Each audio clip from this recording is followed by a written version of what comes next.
The Four Last Things: Death, Judgment, Hell, Heaven, by Father Martin von Cochem. Read by John Brandon. Section 22. Some Other Torments of Hell. It is the opinion of many that some of the reprobates will be doomed, among many other intolerable pains, to endure most fearfully intense cold. The Venerable Bede relates the following anecdote of a man whose name was Trittlemus. This man was dangerously sick, and one night he was thought to be dead. The next morning he recovered consciousness, to the astonishment of all who were with him, and rose from his sick-bed, saying that God had granted him a prolongation of days, in order that he might lead a different life to that which he had hitherto led. After dividing his property amongst his children, and giving a portion of it to the poor, he entered upon an excessively different mode of life. Shutting himself up in a small tent beside a river, he spent his days and nights in weeping. In winter time he plunged up to the throat in the icy waters of the river, and then, shivering and benumbed by the cold, he immersed himself in hot water, a proceeding which caused him such agony that he could not restrain his cries. When questioned as to the reason of his strange conduct, and how he could possibly bear the sudden alternations of extreme heat and extreme cold, he replied, "I have seen worse things than that." "What didst thou see?" the others asked him. And he replied, "I have seen how the unhappy souls in another world are cast out of a raging fire into icy cold, and from icy cold back into the burning flames. When I realize what they have to endure, I count my slight sufferings as nothing." This anecdote, related by so grave and holy a man as Venerable Bede, shows how terrible indeed are the torments of hell. Christ speaks to us of the darkness of hell in these solemn words: "Bind his hands and feet, and cast him into the exterior darkness. There shall be weeping and gnashing of teeth." Matthew chapter 22, verse 13. Our Lord speaks of the darkness of hell as exterior darkness, the most appalling, the most fearful that can be. A traveler who has lost his way in a forest and is benighted feels a nameless terror coming over him.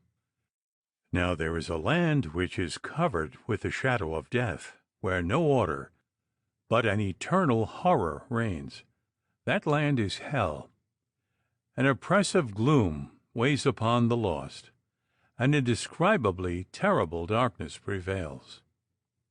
In this world, sick people dread nothing more than the night, because the time seems to pass so slowly to them, and their pain seems doubly wearisome. They count the hours, and each one appears as long as the night. What will it be for the denizens of hell, where thick darkness holds sway, and night never gives place to daylight? In this horrible darkness, the damned lie helpless as blind men, or as those who have had their eyes cruelly put out. They see nothing, for the acrid smoke stings their eyes, and the poisonous fumes of sulphur destroy their sight. We know how dense this smoke is from the account given by St. John. To him, Satan, was given the key of the bottomless pit, hell. And he opened the bottomless pit, and the smoke of the pit arose as the smoke of a great furnace, and the sun and the air were darkened with the smoke of the pit. Apocalypse chapter 9, verse 2. And again, they shall be tormented with fire and brimstone, and the smoke of their torments shall ascend up forever and ever. Neither have they rest day or night. Apocalypse 14, verse 11. These are indeed terrible threats, and this prophecy foretells in the plainest terms what will be the fate of those who are servants of sin and of the devil. They shall be tormented with fire and brimstone, to such a degree that the smoke of their torment shall ascend for ever and ever. O fearful words! O torture inexpressible! Consider, O misguided sinner, what thy feelings would be if thou wert confined for one single day in this dark and noisome dungeon. Thou knowest how disagreeable pungent smoke is to the eyes and nostrils. In fact, no one can remain in it for a quarter of an hour without being asphyxiated and half blinded. If this is so on earth, what will it be in hell? The existence of the damned is more like death than life. It is a living death, an everlasting, unlimited torture and misery. And since we are told that the smoke of their torment goes up forever, it follows of necessity that complete darkness must prevail in hell.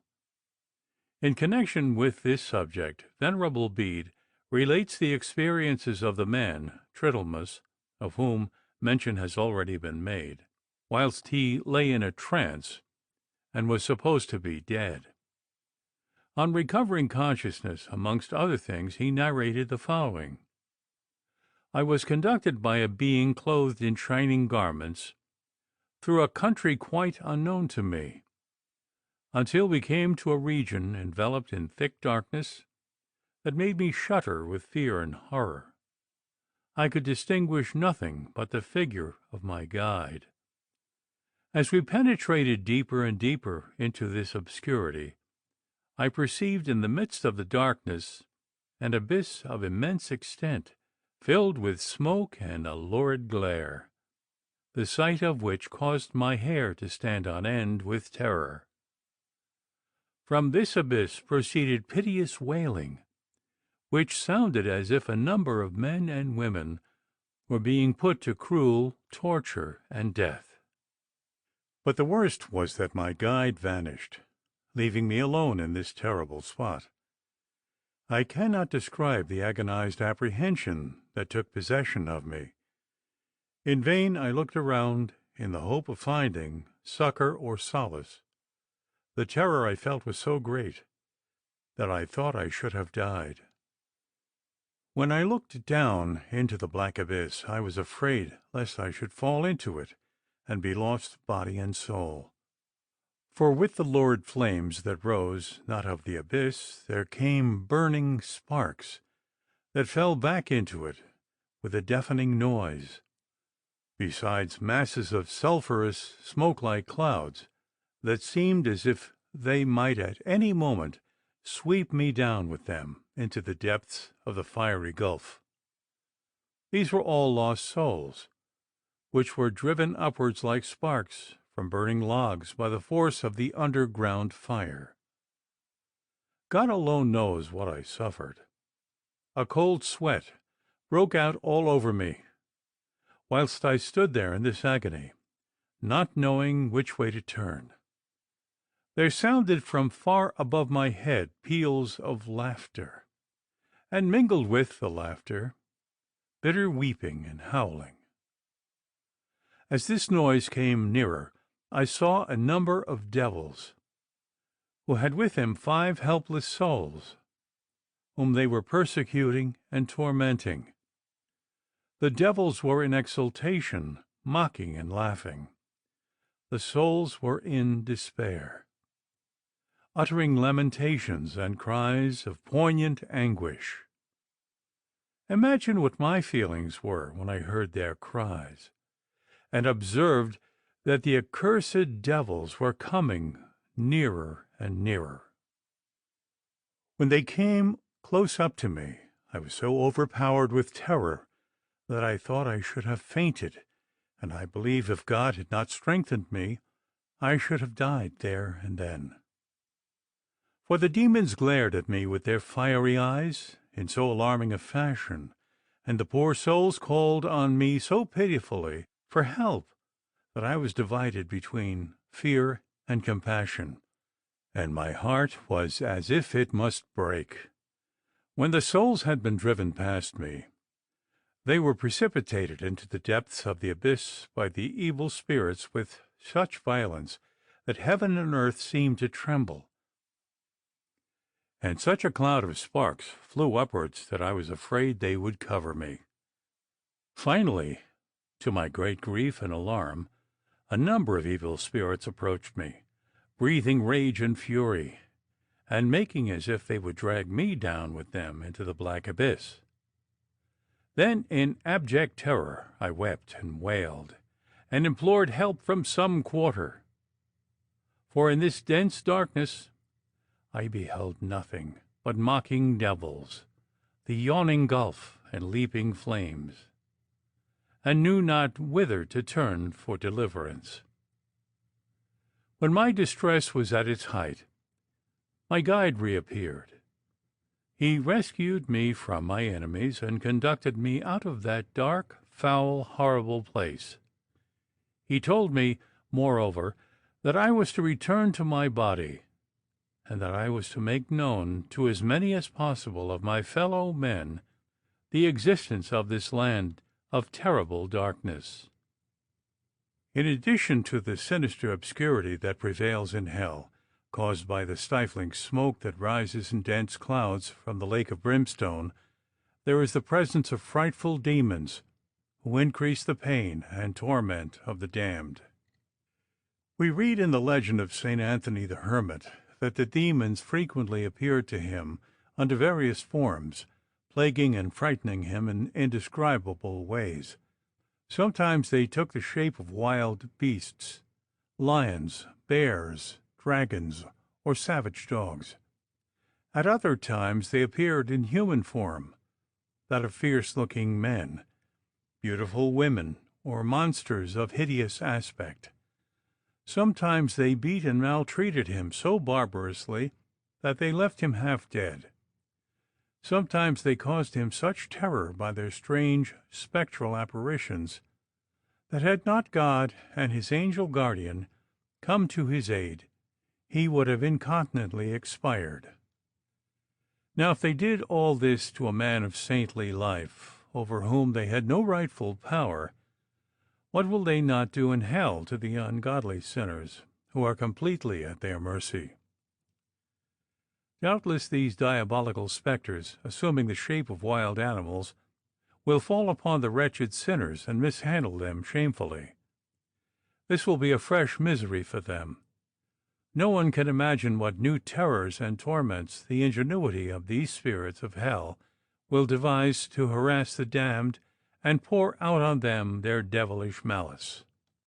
If thou dost fear this darkness and all the horrors attending it, see that thou fear the works of darkness, whereof Christ says, Every one that doeth evil hateth the light, and cometh not to the light, that his works may not be reproved. John 3, verse 20.